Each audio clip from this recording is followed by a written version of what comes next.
જય શ્રી કૃષ્ણ, જય માતાજી, હર હર મહાદેવ। આ વખતે શિવરાત્રિ ને મહાશિવરાત્રિ બુધવારે ગજકેસરી યોગમાં આવે છે, તો ભગવાન ભોળાનાથ આશુતોષની પૂજા કેવી રીતે આપણે કરશું, ચાર પોળની પૂજા કેવી રીતે કરશું, એના વિશે આપણે માહિતી લઈએ। હર હર મહાદેવ। બુધવારે ગજકેસરી યોગ એટલે મહાશિવરાત્રિ।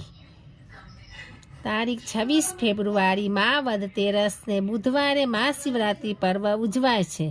આ વર્ષે મહાશિવરાત્રિના દિવસે ગોચરનો ચંદ્ર મકર રાશિમાં છે, તેનાથી ઉપર વૃષભના ગુરુની 9મી દ્રષ્ટિ છે। આથી ગુરુ ચંદ્રનો ગજકેસરી યોગ થશે। તેમાં પણ સાંજે 5:24 સુધી શ્રવણ નક્ષત્ર ઉત્તમ છે। ત્યારબાદ આખી રાત્રિ ઘનિષ્ઠ નક્ષત્રમાં પણ શિવ પૂજા ઉપાસના ઉત્તમ ગણાશે। મહાશિવરાત્રિના દિવસે 8 પ્રહરની પૂજામાં મુખ્ય રાત્રિના 4 પ્રહરની પૂજા મહત્વની ગણાય છે। મહાશિવરાત્રિના દિવસે ઉપવાસ કે એકટાણું કરવાથી જીવનના બધા કષ્ટો દૂર થાય છે। મહાશિવરાત્રિના દિવસે રાત્રિના 4 પ્રહરની પૂજા કેવી રીતે કરવી તેના વિશે આપણે જાણશું। 1. પ્રથમ પ્રહરે મહાદેવજી ઉપર જળધારા કરી અને ચંદન, ચોખા, કમળ, કરેણના પુષ્પ વડે પૂજા કરવી તથા નૈવેદ્યમાં પકવાન ધરાવવું। 2.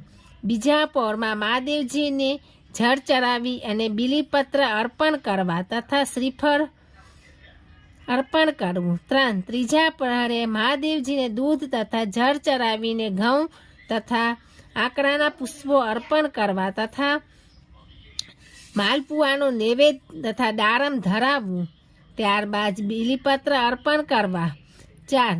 ચોથા પ્રહરે પૂજામાં જળ ચડાવ્યા પછી બાદમાં અડદ, કાંગ, મગ ચડાવવા। 7. ધાન્ય બીલીપત્રો ચડાવવા, દૂધના મિષ્ટાનનો નૈવેદ્ય ધરાવો તેમજ અડદનું પકવાન ધરાવવું। ફળ વડે અર્ધ્ય અર્પણ કરવું। શિવ પૂજામાં ત્રણેય ભગવાનની પૂજા આવી જાય છે। શિવલિંગના મૂળમાં બ્રહ્માજી, મધ્યમાં વિષ્ણુ અને ઉપર સ્વયં શિવજી બિરાજે છે। આમ શિવલિંગની પૂજા કરવાથી ત્રણેય ભગવાનની પૂજાનું ફળ મળે છે। અલગ અલગ દ્રવ્યથી મળતું ફળ સંતાન પ્રાપ્તિ માટે ચોખાથી, ધનની પ્રાપ્તિ માટે બિલ્વપત્રથી, આયુષ્ય વધારવા દુર્વાથી, રાજયોગ માટે ઘીથી,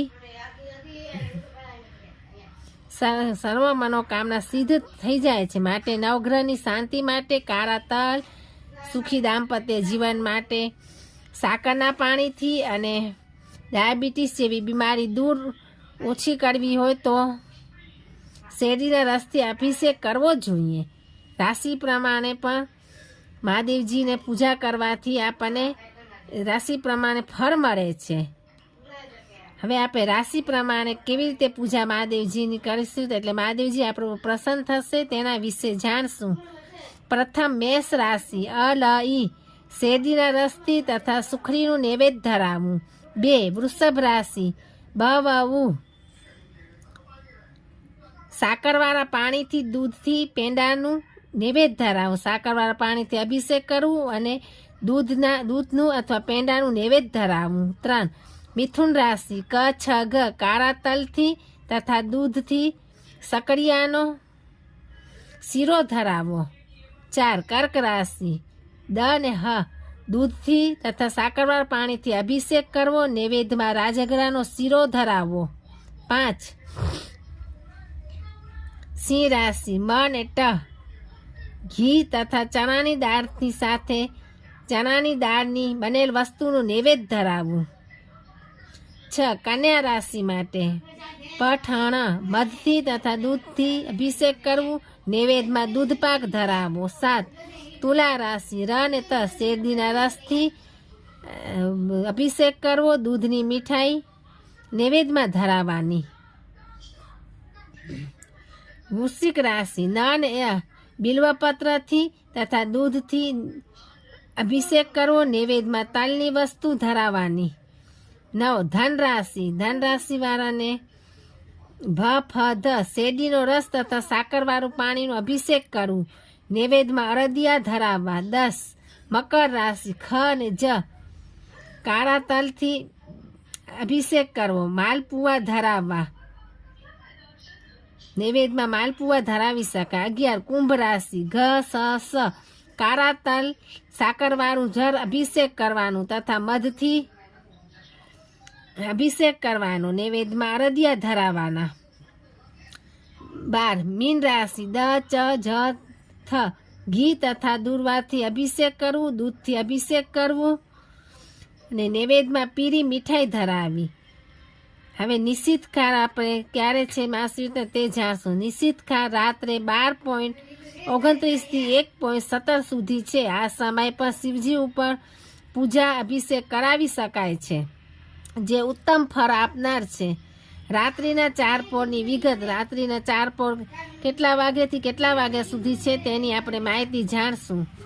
પ્રથમ પ્રહર સાંજે 6:48 થી 9:54 સુધી છે. બીજો પ્રહર રાત્રે 9:54 થી 1 વાગ્યા સુધી છે. ત્રીજો પ્રહર રાત્રે 1 વાગ્યાથી 4:06 સુધી છે અને ચોથો પ્રહર રાત્રે 4:06 થી શરૂ થઈ 7:12 સુધી છે. તો આ હતું આપણે શિવરાત્રિની પૂજા, ભગવાને શું નૈવેદ્ય ધરાવવાનું રાશિ પ્રમાણે અને 4 પહોર વિશે માહિતી. તો મારા વિડીયાને જરૂરથી તમે જોજો, શેર કરજો, લાઈક કરજો. હર હર મહાદેવ. ભગવાન ભોળાનાથ આપની હરેક મનોકામના પૂર્ણ કરે. હર હર મહાદેવ હર.